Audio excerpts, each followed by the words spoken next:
Nous voici arrivés à une autre étape de cette histoire qu'on appelle la crise de la COVID-19 ou pandémie de coronavirus. Cette étape, c'est le retour graduel à la normale, qu'on nomme aussi le déconfinement. Pour toi, ça signifie peut-être un retour en classe prochainement et celui de tes parents au boulot. On dit que c'est un retour à la normale, et pourtant tu peux ressentir plusieurs nouvelles émotions reliées à ce qui s'en vient. Tu as peut-être des questions qui se bousculent dans ta tête. Voici donc quelques réponses et des trucs à mettre dans ta boîte à outils pour bien vivre cette nouvelle étape. Allons-y. Mais pourquoi retourner à l'école si le virus est encore là? Tu as raison, le virus est encore présent. Il le sera pour plusieurs mois encore.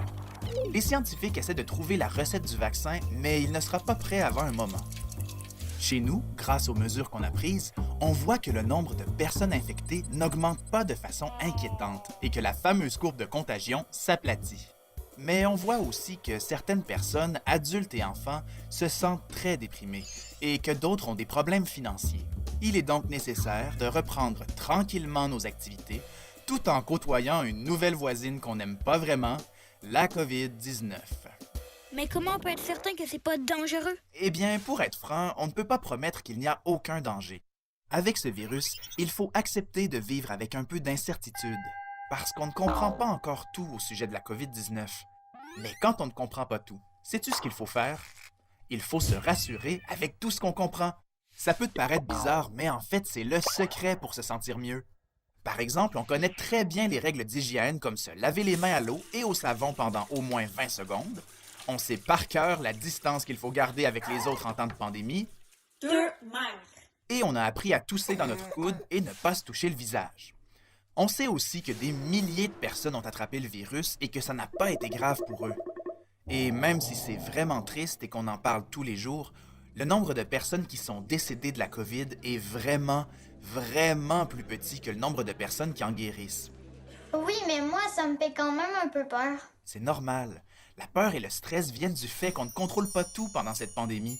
Mais on a quand même du contrôle sur plusieurs choses. Il faut se rappeler que notre système immunitaire est formé de super soldats anticorps qui sont prêts à nous défendre. Et on sait même qu'être moins stressé améliore la force de nos soldats. Quand on ressent de l'angoisse, on a plusieurs outils à notre disposition. Premièrement, on doit accepter ses émotions et en parler avec une personne en qui on a confiance. On peut même dessiner ce qu'on ressent. L'important, c'est de faire sortir la peur à l'extérieur de nous. On peut aussi se rappeler toutes les fois où on a bien combattu une maladie avec notre système immunitaire. C'est arrivé très souvent. Comme toutes les peurs qu'on a surmontées, qui sont disparues et qui se sont même parfois transformées en beaux moments. Mais le meilleur des meilleurs trucs, c'est quoi? Le meilleur truc devant l'incertitude, c'est faire comme les scientifiques en ce moment. Échanger des informations, discuter avec les autres et les écouter aussi, afin de former une communauté solidaire pour traverser cette nouvelle étape. Parce qu'ensemble, tout va mieux.